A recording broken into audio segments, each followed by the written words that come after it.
दोस्तों पिछली बार हमने ये कुछ क्वेश्चन आंसर किए थे लाभ और हानि का। ये 9 क्लास का मैथ है और इसमें ये लाभ और हानि में 10.1 का कुछ आंसर है और पेज नंबर 145 का है। ठीक है, इसे करने के बाद हमने कहा था कि हम इसके आगे के क्वेश्चन आंसर करेंगे, 2 नंबर से स्टार्ट करेंगे। लेकिन मैं आज फिर से इसी क्वेश्चन आंसर को करूँगा। नहीं, पिछली बार कुछ गलती नहीं हुई थी, बल्कि मैं ये इसलिए कर रहा हूँ क्योंकि पिछली बार हमने सूत्र की सहायता से इन प्रश्नों का समाधान किया था। लेकिन आज हम उन सूत्रों के बिना भी इन प्रश्नों का कैसे समाधान किया जा सकता है वो मैं बताऊंगा। इसके 2 तरीके हैं। इनमें से एक समानुपाती पद्धति होता है और दूसरा होता है एक नियम।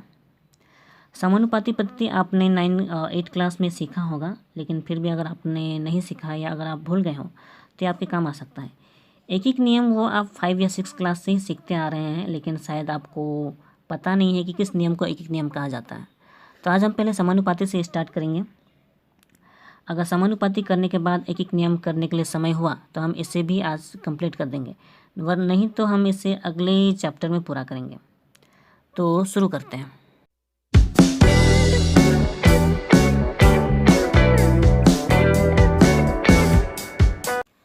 समानुपाती पद्धति और एक नियम दोनों नियमों से करने के लिए हमें कुछ इन 3 बातों को ध्यान रखना पड़ेगा। सबसे पहले प्रतिशत लाभ या प्रतिशत हानि, इनमें से कुछ भी हो तो इस प्रतिशत लाभ या हानि का क्रय मूल्य 100 रुपये ही माना जाता है, क्योंकि जो भी प्रतिशत में होता है वो 100 से ही माना जाता है। तो जब भी प्रतिशत लाभ या हानि हो तो उसका क्रय मूल्य, ध्यान दीजिएगा, क्रय मूल्य 100 रुपया। ठीक है, इसे विक्रय मूल्य नहीं कहेंगे, क्रय मूल्य 100 रुपया। तो जब भी प्रतिशत लाभ हो तो प्रतिशत लाभ का विक्रय मूल्य, ध्यान दीजिए, प्रतिशत लाभ हो तो प्रतिशत लाभ का विक्रय मूल्य, यहाँ पे विक्रय मूल्य लिखा है, विक्रय मूल्य हो तो 100 प्लस प्रतिशत लाभ। यानी कि जब भी विक्रय मूल्य हमें बताना हो, दिखाना हो प्रतिशत लाभ का, तो वो 100 प्लस प्रतिशत लाभ होता है, 100 प्लस प्रतिशत लाभ। वही बात अगर प्रतिशत हानि हो तो प्रतिशत हानि का विक्रय मूल्य, ध्यान दीजिएगा, प्रतिशत हानि हो तो मतलब हानि अगर प्रतिशत में दी गई हो तो उसी हानि प्रतिशत का विक्रय मूल्य 100 माइनस प्रतिशत हानि, 100 माइनस प्रतिशत हानि। यानी कि अगर प्रतिशत लाभ हो तो विक्रय मूल्य में प्रतिशत लाभ को जोड़ा जाता है, और हानि हो तो हानि का विक्रय मूल्य में प्रतिशत हानि को 100 में घटाना पड़ता है। ये 3 बेसिक पॉइंट है, चाहे आप लिख लें या रट लें। इसके बाद हम आपको समझा सकते हैं कि समानुपाती पद्धति से कैसे किया जा सकता है। आगे दिखाते हैं। यहाँ 1 नंबर की जो पहला सारणी भरना है उसमें क्वेश्चन में दिया गया है क्रय मूल्य दिया हुआ है और प्रतिशत लाभ दिया हुआ है 25। यहाँ लाभ लिखा हुआ है तो ये 25% लाभ है, हानि नहीं है। तो हमारे पास क्रय मूल्य है और प्रतिशत लाभ है, तो हमारा निकालना है विक्रय मूल्य और लाभ, क्योंकि यहाँ लाभ हुआ है तो लाभ ही निकालना है। तो इसे निकालने के लिए हम कॉपी में लिख लेते। तो प्रश्न अनुसार क्रय मूल्य 500 रुपया और प्रतिशत लाभ 25%। तो हमें विक्रय मूल्य और लाभ निकालना है। तो समाधान करते हैं। समाधान मिस्टेक हो गया, कोई बात नहीं। समाधान, ठीक है। समाधान में लिखते हैं हम प्रतिशत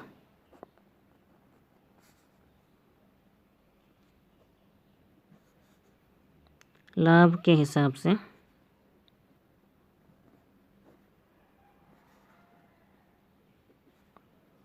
क्रय मूल्य,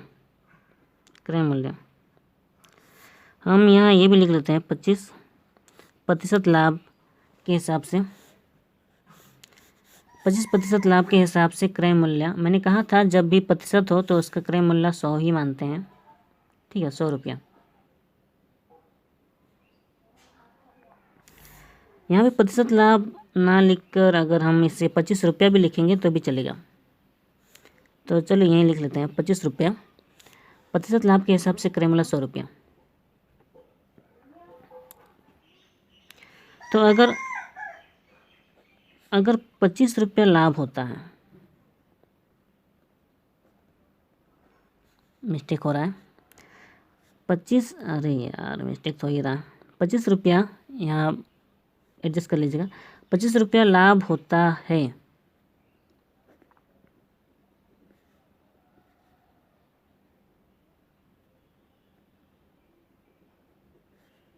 तो विक्रय मूल्य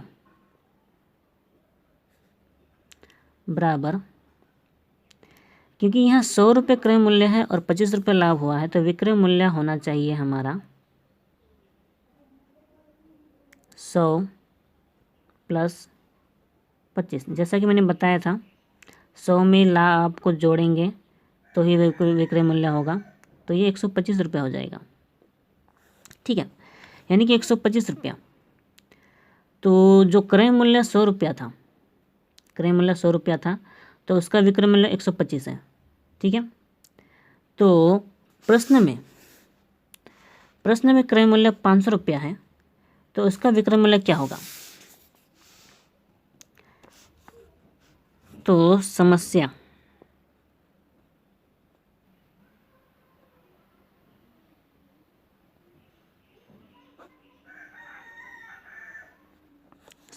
है, हमारे पास क्रय मूल्य 2 ठो है, क्रय मूल्य और निकालना है विक्रय मूल्य।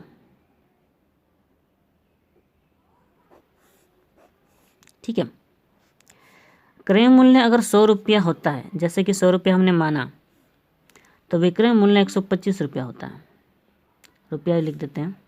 ठीक है, तो क्रय मूल्य हमारे पास 500 है, सवाल के हिसाब से 500 रुपया, तो हमें विक्रय मूल्य निकालना है। ये देखिए, अगर क्रय मूल्य 100 रुपया हो रहा है, ये ज़्यादा हो गया, क्रय मूल्य 100 रुपया है तो विक्रय मूल्य 125 है, लेकिन देखिए विक्रय मूल्य क्रय मूल्य बढ़ गया, 100 से 500 हो गया, तो जाहिर सी बात है विक्रय मूल्य भी बढ़ेगा।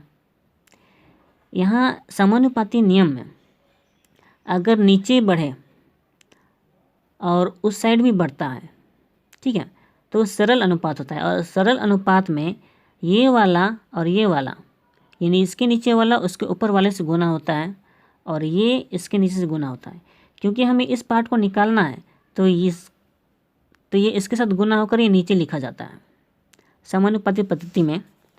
तो हमें निकालना क्या है? विक्रय मूल्य, विक्रय मूल्य। ठीक है, तो मैंने कहा ये और ये गुना होगा, ये ऊपर में होगा, 500 गुना 125, और ये 100 नीचे आएगा। ठीक है, तो पिछली बार जो हमने रूल लिखा था, जो सूत्र लिखा था, तो उसी सूत्र के हिसाब से बैठ गया है। ये आपका क्रय मूल्य गुना विक्रय मूल्य बटा 100, क्योंकि हम विक्रय मूल्य निकाल रहे हैं तो ये डायरेक्ट निकल जाएगा, ये 100। ठीक है, अब 5 पचे 25, 5 दूना 10, 10 दो 12, 12 को 2 हाथ में 1, 5 कम 5 और 1 6, 625, यानी कि विक्रय मूल्य हो गया आपका 625 रुपये, क्योंकि हम विक्रय मूल्य निकाल रहे थे। क्योंकि अब हमारे पास विक्रय मूल्य है और क्रय मूल्य भी है, ये 500, जैसे कि हम क्रय मूल्य में ही उतारे थे। ठीक है, तो लाभ निकल जाएगा हमारे पास, तो मैं इसी में एडजस्ट कर लेता हूँ। लाभ बराबर विक्रय मूल्य माइनस क्रय मूल्य, यानी कि 625 माइनस 500 बराबर 125 रुपये। ठीक है, तो ये हमारा बन गया 625 माइनस 500, 125 रुपये। तो ये हमारा दोनों आंसर निकल गया, ये विक्रय मूल्य भी और लाभ भी। इसी क्वेश्चन को एक और तरीके से कर सकते हैं, मतलब कि हमने यहाँ विक्रय मूल्य के हिसाब से निकाला है, तो हम यहाँ डायरेक्ट लाभ निकाल कर भी कर सकते थे, वो भी मैं बता देता। इसके पहले हमने निकाला था डायरेक्ट विक्रय मूल्य, ठीक है, लेकिन हम इसमें डायरेक्ट निकालेंगे लाभ। ठीक है, तो उसी नियम से हमारे पास जो दिया हुआ है वो लिख सकते हैं। हमारे पास क्या दिया हुआ है, क्रय मूल्य, ठीक है, और लाभ, यहाँ पे लाभ दिया हुआ है, मतलब जो क्वेश्चन में है वही लिख सकते हैं। अब क्रय मूल्य हमारे यहाँ 25% लाभ हुआ है, कितना, यानी कि 25 रुपया लाभ हुआ है, ठीक है। तो ये 25 रुपया का क्रय मूल्य कितना है, ये 25 जो लाभ होता है 100 में लाभ होता है, कितना में, 100 में। जैसे कि अभी मैंने बताया था, जो भी प्रतिशत का होता है उसका क्रय मूल्य हमेशा 100 ही होता है, समझ गए। अब यहाँ पे क्रय मूल्य 500 है, तो 500 रुपये का लाभ कितना होगा ये निकालना है। तो यहाँ पे क्वेश्चन मार्क। अब ध्यान दीजिए, अभी इसके पहले जो हमने विक्रय मूल्य में बताया था, यहाँ भी वही बात बतानी है। यहाँ क्रय मूल्य बढ़ रहा है तो ये भी बढ़ेगा, यानी कि लाभ भी बढ़ेगा, यानी कि ये इसके साथ गुना होगा 500 ऊपर वाले के साथ और ये 100 नीचे वाले के साथ, ठीक है। तो हमारा लाभ निकालना है बराबर 500 गुना 25, 500 गुना 25 और ये 100 आएगा नीचे, ठीक है। और ये शून्य कट गया, बराबर ये 25 गुना करना है, 25 125 होता है, मैं डायरेक्ट गुना कर रहा हूँ 125, ठीक है, 125 रुपया। इसके पहले वाले क्वेश्चन में हमने डायरेक्ट विक्रय मूल्य निकाला था, लेकिन इसमें हमने डायरेक्ट क्रय मूल्य निकाला। तो हमारे पास लाभ जब 125 है, क्या है, लाभ 125 है और क्रय मूल्य 500 है, तो विक्रय मूल्य निकल जाएगा। तो विक्रय मूल्य बराबर क्या होता है, लाभ प्लस क्रय मूल्य होता है, पिछले बार हमने सूत्र में बताया था। तो हमारे पास क्रय मूल्य 500 है प्लस लाभ 125, इसी में जोड़ देते हैं तो ये जोड़ के हो जाएगा 625, यानी कि 625 रुपया आपका निकल गया विक्रय मूल्य। मतलब कि हम पहले डायरेक्ट क्रय मूल्य भी निकाल सकते हैं और लाभ भी निकाल सकते हैं, ठीक है। अगर आप ये समझ चुके हैं तो बाकी क्वेश्चन खुद कर सकते हैं। हम नेक्स्ट करते हैं। दूसरे क्वेश्चन के भी उसी तरह से करना है, लेकिन दूसरे क्वेश्चन में क्रय मूल्य 300 तो है, लेकिन यहाँ पे हानि हुई है। मैंने कहा था हानि हो तो हमें उसका विक्रय मूल्य निकालने के लिए 100 से घटाना पड़ता है, ठीक है। लेकिन अगर हम विक्रय मूल्य ना निकालें, ठीक है, और लाभ मतलब हानि निकालें तो हम डायरेक्ट कर सकते हैं, ठीक है। तो हमने प्रश्न को उतार लिया है, क्रय मूल्य बराबर 300 रुपया और प्रतिशत हानि 7%, ठीक है। हम इसमें विक्रय मूल्य पहले नहीं निकालेंगे, हम केवल हानि वाले फॉर्मूले से करेंगे, ठीक है। तो हमारा समस्या है, ठीक है। तो जो दिया हुआ है वो लिख सकते हैं, क्या दिया हुआ है, क्रय मूल्य दिया हुआ है, क्रय मूल्य दिया हुआ है, ठीक है। और क्या दिया हुआ है, हानि। आपको प्रतिशत नहीं लिखना है, हानि लिखना है, ठीक है। तो यहाँ पे हानि क्या दिया हुआ है, 7 रुपया। ये 7 रुपया अगर हानि हुआ है तो किस पे हुआ है, 100 पे। मैंने हम पहले ही कहा था जो भी लाभ या हानि प्रतिशत में होता है उसका क्रय मूल्य 100 ही होता है।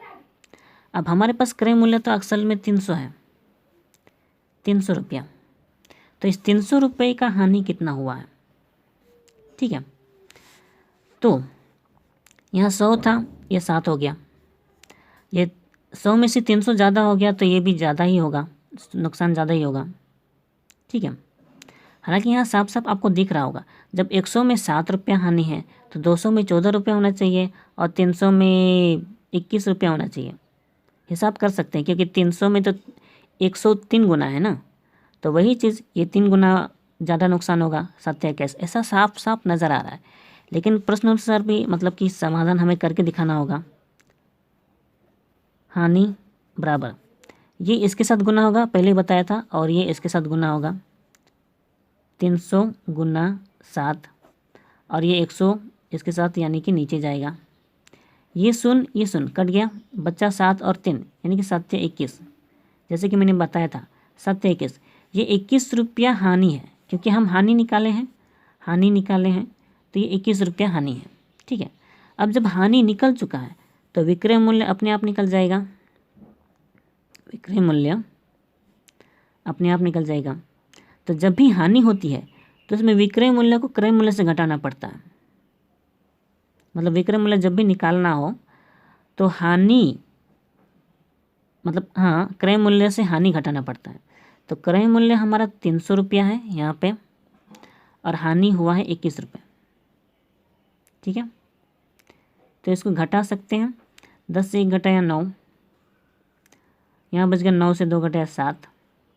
अब यहाँ पे बचा 279। तो 279 रुपया ये हो गया विक्रय मूल्य। और जो दूसरे तरीक़ा से मैंने बताया था विक्रय मूल्य पहले निकाल के हानि बाद में यहाँ पे विक्रय मूल्य करके, तो वो आप खुद ही ट्राई कीजिएगा। लेकिन एक बात का ध्यान दीजिएगा, अगर 7 रुपया हानि हुआ है तो उसका विक्रय मूल्य 7 घटाना पड़ेगा। मैंने पहले ही कहा था कि जब भी विक्रय मूल्य निकालना हो हानि प्रतिशत में से तो हानि को घटाना पड़ेगा। 100 माइनस 7 कितना होगा? 93 होगा। यानी कि अगर आप विक्रय मूल्य पद्धति से करेंगे, यहाँ पे साइड में बताता हूँ, अगर ये हानि नहीं लिखते हैं आप, अब क्रय मूल्य और विक्रय मूल्य निकालना हो, ठीक है, तो ये 100 है, प्रतिशत हानि होगा आपका 7 घटाना पड़ेगा, यानी कि 100 में से 7 93। तो विक्रय मूल्य 93 होगा, तो 300 होने पर क्रय मूल्य 300 रुपये होने पर विक्रय मूल्य कितना होगा ये आप खुद ही निकाल लीजिएगा। ठीक है, मैंने आपको समझाना था वो मैं समझा चुका हूँ।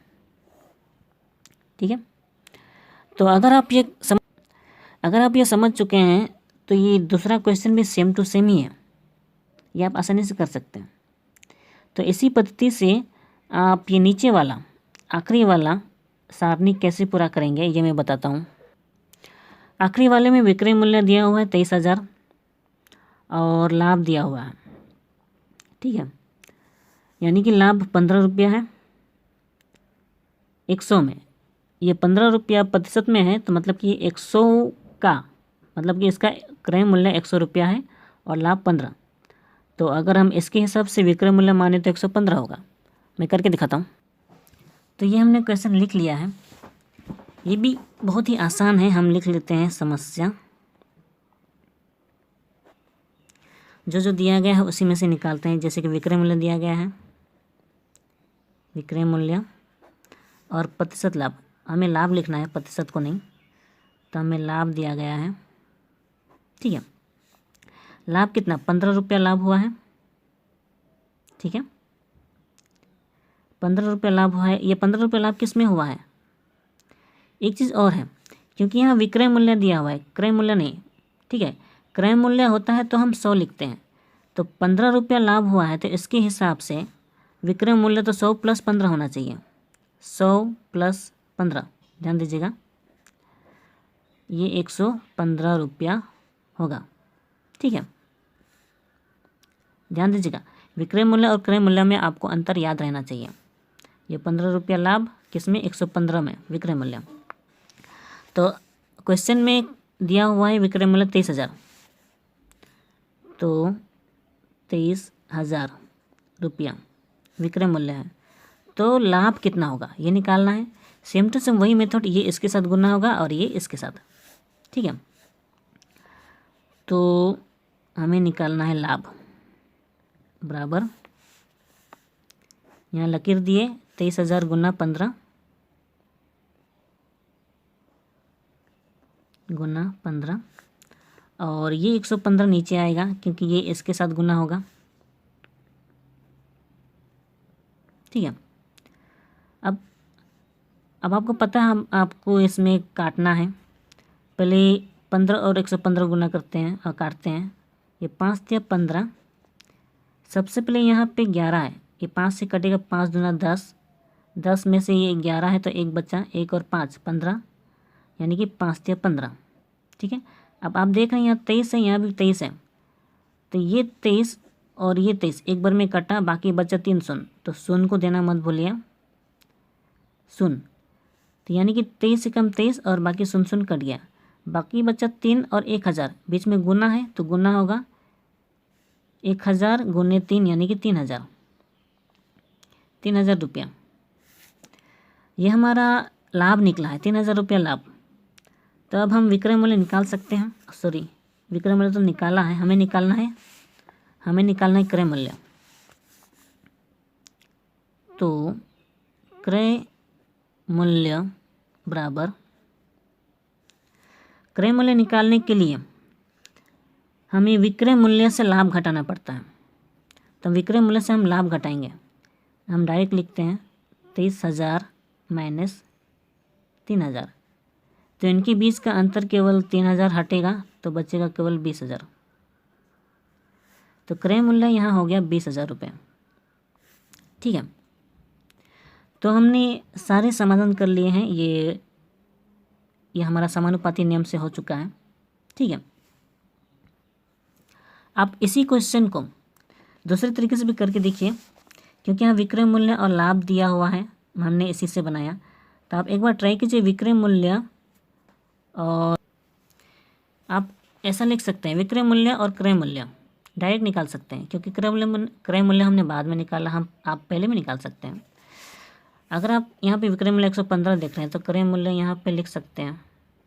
क्रय मूल्य निकालना हो तो पहले, अगर जैसा कि 115 विक्रय मूल्य है तो इसका तो क्रय मूल्य 100 होता है ना।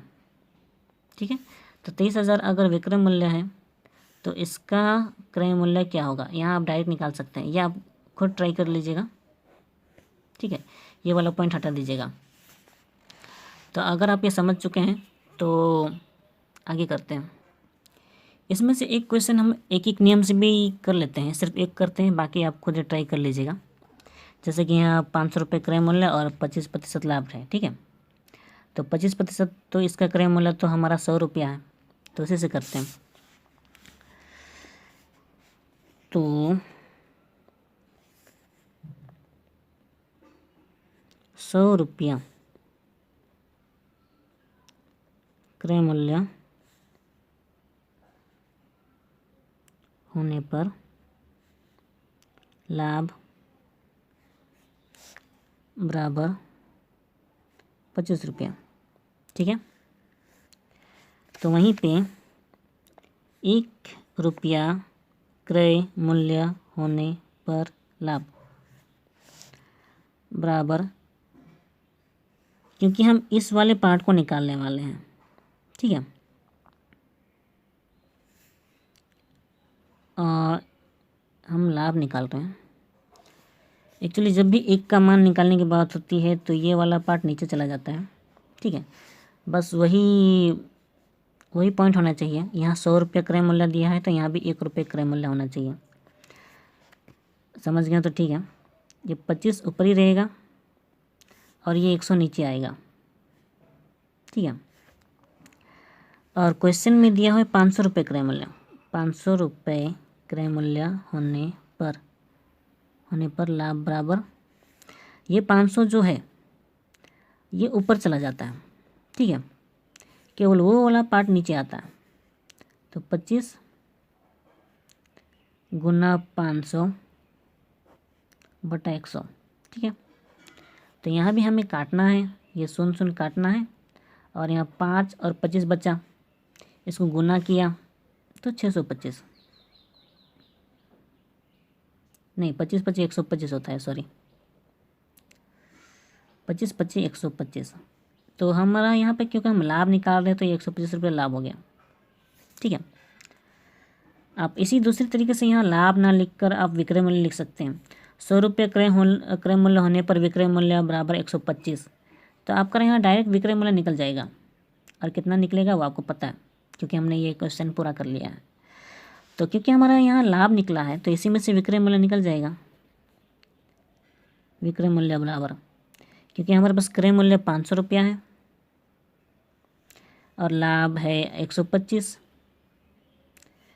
तो ये तो बता ही चुके हैं कि क्रय मूल्य और लाभ जोड़ते हैं तो आपका विक्रय मूल्य होता है, और विक्रय मूल्य आपका है 625 रुपये। ठीक है, तो ये एक एक नियम से आप समझ गए होंगे क्या क्या करना है। तो बाकी क्वेश्चन आप खुद ही ट्राई कीजिए। आज के लिए बस इतना ही, और हमने जो वादा किया था कि 2 नंबर से स्टार्ट करेंगे वो मैं अगले वीडियो में पूरा करूँगा। तो अगर आपको ये वीडियो अच्छी लगी है तो लाइक करें, शेयर करें, सब्सक्राइब करें, और शेयर ज़रूर करें। आप लोग शेयर नहीं करते हैं, और सब्सक्राइब करें ना करें आपकी मर्ज़ी। तो फिर मिलते हैं, तब तक के लिए बाय।